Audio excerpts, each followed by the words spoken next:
etməməliyik. Təbii ki, hər zamanki kimi əsas güc yenə bizə düşür, ən çox da analara düşür. Ən önəmlisi sakit qalırıq, aqressivləşmirik, stresə düşmürük və uşağımıza bunların heç birini hiss elətdirmirik. Daha sonra çox yaxşı olar ki, uşağınıza seçim haqqı verəsiniz. Məsəl üçün, deyək ki, siz ona yemək təklif edirsiniz və o bu yeməyi istəmirsə, siz bir neçə çeşid yemək hazırlayın. Məsələn, mənim yadımdadır ki, mən bir dəfəyə 3-4 cür yemək hazırlayırdım bir ara. Makaron pişirirdim, qreçka pişirirdim, aş pişirirdim və s. düzəldirdim. Üçünü də eyni vaxtda gətirirdim qarşısına ki, tütü hansını yeyək. O da özü üçün seçirdi, bir qaşıq bundan yeyirdi, qalırdı, gedirdi. Ən azından bir şeylər yemiş olurdu.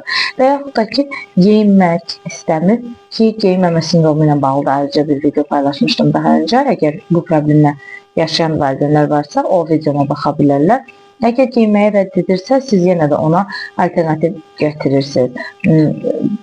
Qırmızı köynəyimi geymək istəyirsən, yoxsa çəhrayı köynəyimi geymək istəyirsən tərzində və yaxud da ki, getmək istəyirsiniz, alternativlər verirsiniz. Parka mı gedək, marketə mi gedək və s. və ilaxır. Yəni, bu şəkildə uşaqlarınıza seçim haqqı verirsiniz ki, o öz istəyini seçmiş olsun. Yəni, ümumiyyətlə, uşaqlara bir nöqtədən sonra artıq seçim haqqı mütləq verməlisiniz ki, bu onların həm özünü inkişaf etdirməsində, həm öz güvənli olmasında, gələcəkdə öz qərarlarını düzgün şəkildə vermələrində çox önəmli bir rol oynayır.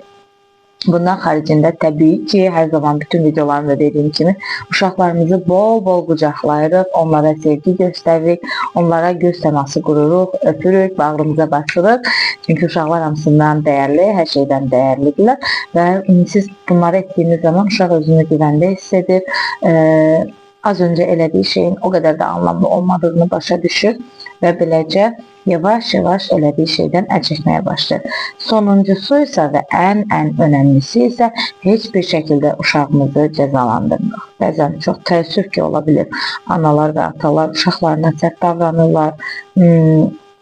Demək istəməsəm belə müxtəlif kobud rəftarlar edirlər.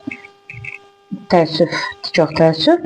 Ona görə belə şeylərdən uzaq dururuq, uşaqlarımızı qoruyuruq. Çünki niyə? Uşaqlar bizim gələcəyimizdir. Onlar bu dünyadakı ən gözəl, ən əziz, ən doğma varlıqlardırlar və ən məsum canlılardırlar. Bir neçə müddətdən sonra böyüyəcəklər və bu günlər içində əmin olun ki, darıxacaqsınız. Buna görə də uşaqlarınızı sevin, qoruyun, onlara bol-bol sarılın. Hələlik özünüzə yaxşı baxın.